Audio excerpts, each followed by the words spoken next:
vice-líder, o Palmeiras, que bateu o Vasco por 1-0. Teve gol do Vasco anulado, muita reclamação da equipe carioca, mas o Palmeiras colocou 3 pontos na conta.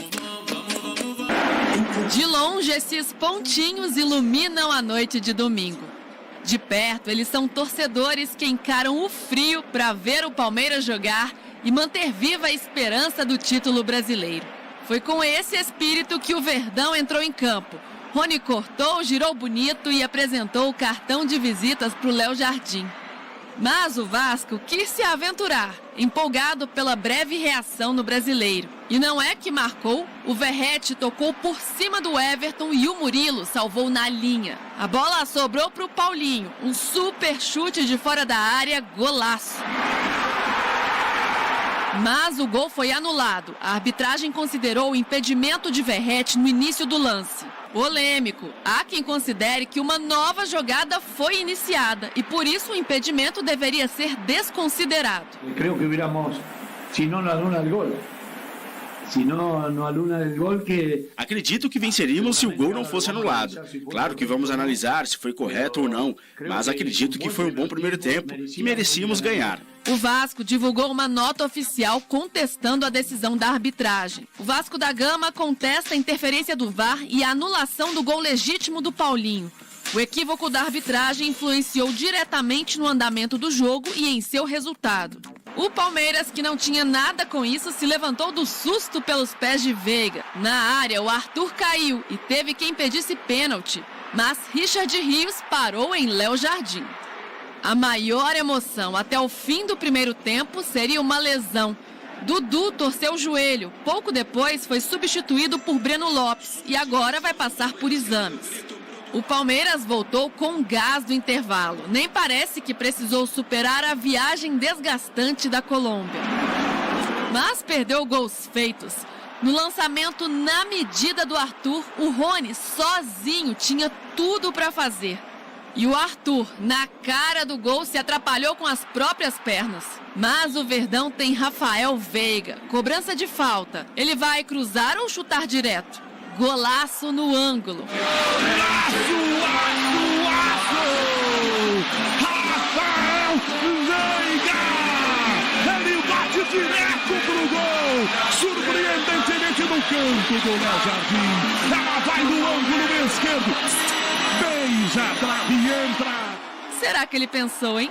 Confesso que daquele lado e do jeito que estava posicionada a bola, para um canhoto é mais difícil. E eu decidi bater no canto dele, porque eu acho que era mais fácil da bola passar do que bater por cima da barreira. O Vasco até saiu para o jogo, mas foi o Palmeiras quem ficou perto do segundo na tabelinha do Veiga com o Mike. O time carioca segue na zona do rebaixamento, na 18ª posição com 16 pontos. E a coisa mais importante é como jogou o equipe. O mais importante é como a equipe jogou e o progresso que está acontecendo em tão pouco tempo de trabalho que temos. A equipe mostrou que está crescendo e jogando cada vez melhor. Que está crescendo e cada vez está jogando melhor.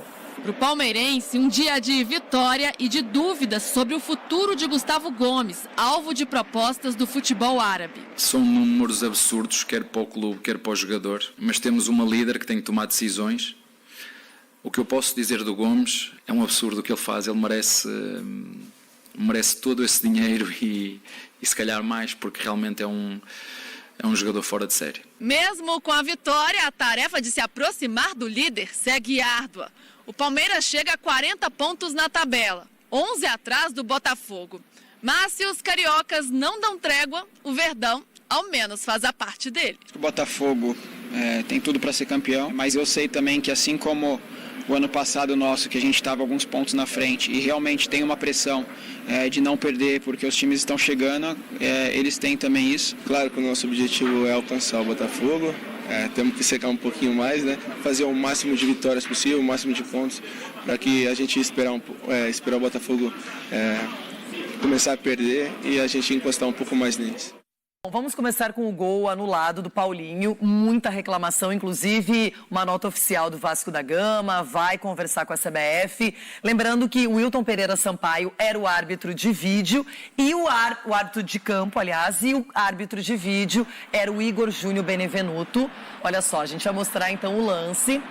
Bom, ontem vários ex-árbitros falaram sobre o assunto, dizendo que aí sim tem a posição do impedimento, mas que na medida em que a bola vai até o jogador Richard Rios, ele começa uma nova jogada, então o impedimento não contaria. Essa é a opinião da maior parte dos árbitros em várias emissoras, em blogs, enfim, na rede social, que eu acompanhei ontem. E essa é uma decisão complicada, mas a gente sabe que o árbitro de vídeo, ele tem que analisar todos os pontos, não é?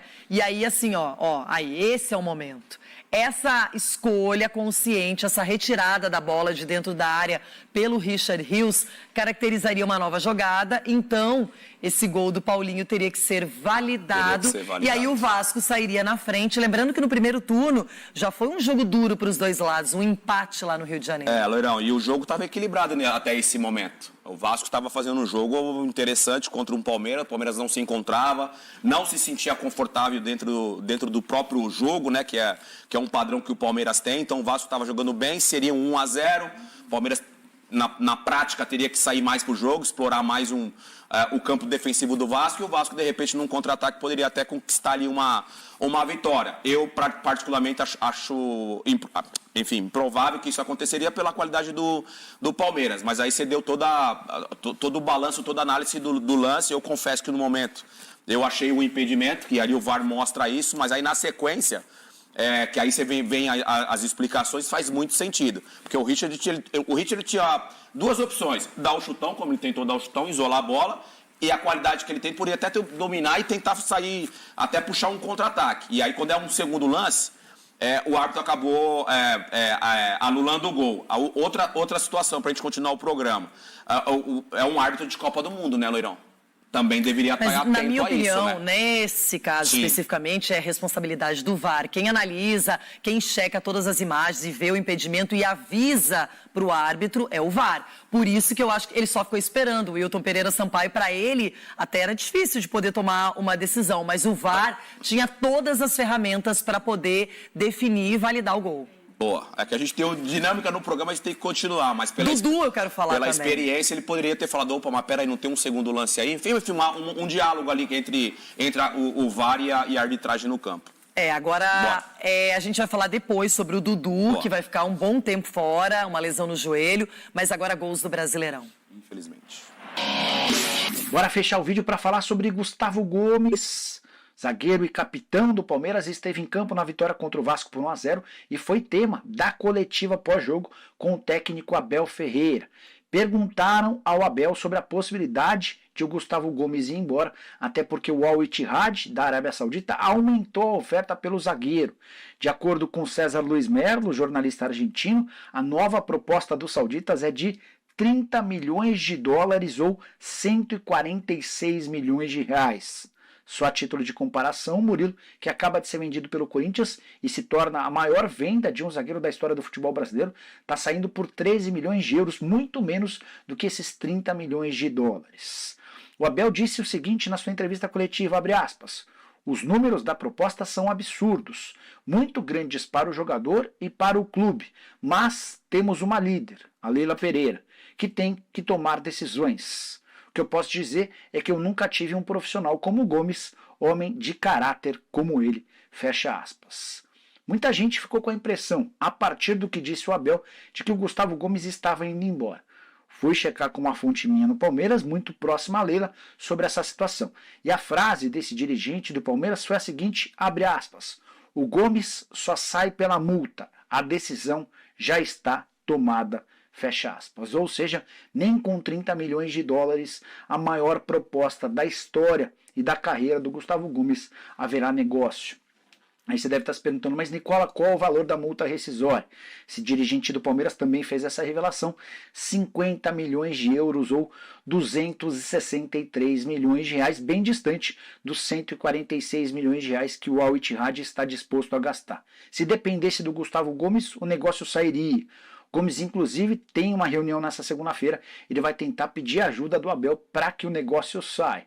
Esse dirigente do Palmeiras com quem conversei acrescentou sobre a possibilidade de saída do atleta, abre aspas, não dá para prescindir do capitão do time, o melhor zagueiro da América, às portas de uma semifinal de Libertadores. É muito dinheiro, mas a prioridade é ganhar títulos, fecha aspas. Quero a sua opinião sobre o tema. Você concorda com a Leila? Venderia o Gustavo Gomes? Usa o espaço para comentário. Também não...